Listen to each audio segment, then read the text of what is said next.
Okay, next question में आपको दिया है ray of light is incident at an angle I on A parallel sided glass slab of thickness d and gets refracted into the slab at an angle r. We have to draw a ray diagram to show its path as it emerges out of the slab, hence obtain an expression for the lateral shift. Okay, तो सबसे पहले अपने पास है this rectangular glass slab with parallel sides.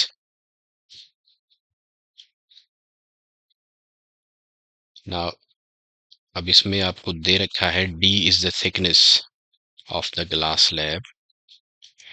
So d is the thickness. It's refracted into the glass slab at an angle r. So ये re है. This is coming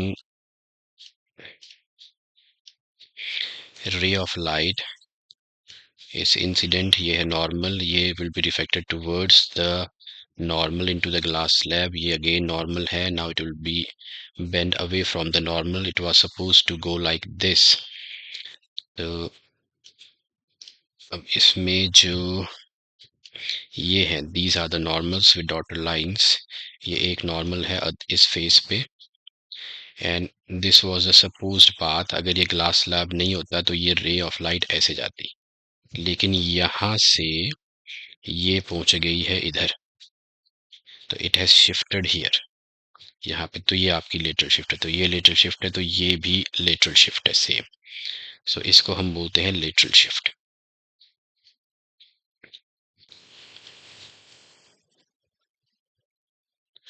ये आपको find out करना है.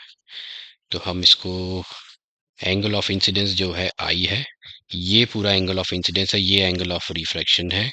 अब ये और ये वर्टिकली ऑपोजिट एंगल्स हैं, ये भी आई है, तो दिस एंगल हो जाएगा आई माइनस आर.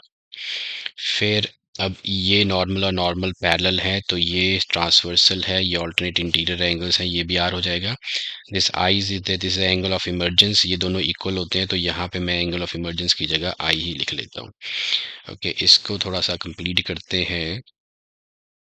इसको एक राइट एंगल ट्राइंगल बना देते हैं. इसको दिस भी राइट एंगल ट्राइंगल, एक राइट एंगल ट्राइंगल इधर है, तो मैं नाम देता हूँ इन्हें, let's give them the name. This is A, ये है A, this is B, this is C, and okay, A, B, C, and let this be D.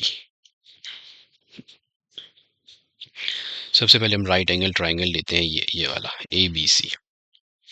सो मैंने ले लिया इन राइट. आपको फाइंड आउट करना है C D. C D is a letter shift, क्योंकि ये और ये इक्वल है. It's not C D, it's C B. आपको फाइंड आउट करना है सी बी. ओके, तो राइट एंगल ट्राइंगल है आपके पास ए बी सी. इसमें मैं लगाता हूँ sine of i minus r. इसके ये है perpendicular B C by hypotenuse है A C. Now B C हमें फाइंड आउट करना है A C. This is A C. Okay, यहाँ hypotenuse is not A C, तो इसके लिए आई माइनस आर के लिए ये है, सामने है परपेंडिकुलर पी बाय एच, ये है ए बी. ओके, दूसरा राइट एंगल ट्राइंगल लेते हैं, ये A B D.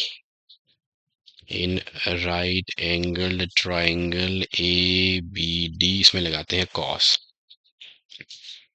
So cos r is equal to base by hypotenuse. Base है ए डी एंड हाइपोटेन्यूज है A B. So A D by A B. Now A D is equal to the thickness. ये A D जो है this is equal to the thickness, तो ये हो जाएगा D by A B. ये है 1, ये है 2. ओके, 2 से मैं निकाल लेता हूँ ए बी.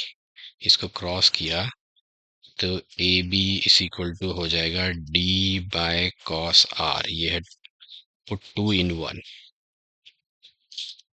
पुट 2 in 1, 2 को 1 में डाला तो हो जाएगा sine of i minus r is equal to. Okay, यहाँ मैंने परपेंडिकुलर जो है वो बी सी है, यहाँ मैंने लिखा नहीं. This is perpendicular is B C. ये आपको फाइंड आउट करना है. B C is a lateral shift, we have to find out. Okay, sine i minus r में बी सी और ए बी की वैल्यू डाल दी डी बाय कॉस आर. इनको क्रॉस मल्टीप्लाई किया तो B C is equal to हो जाएगा sine of i minus r into d by cos r. This is the lateral shift. D into sine of angle of incidence minus sine angle of refraction upon cos of angle of refraction. This is the lateral shift. BC आपको find out करना था, वो हमने find out कर लिया. Which is a lateral shift. Under what condition will the shift be minimum? So ये minimum कब होगी? ये minimum तब होगी जब ये angle of incidence देखो. अगर ये angle of incidence कम हो जाता है this, अगर ये कम हो जाएगा angle of incidence, तो ये लिटिल शिफ्ट भी कम हो जाएगी. तो आपने यहाँ लास्ट में लिखना है, फॉर्मूला से भी पता लग रहा है, shift will be minimum for minimum angle of incidence. तो शिफ्ट, क्योंकि B C is directly proportional to, ये तो फिक्स्ड है, ये आपका sine of i minus r, ये आपको मिनिमम चाहिए, तो आई आपको मिनिमम चाहिए, तो shift will be minimum for minimum angle of incidence.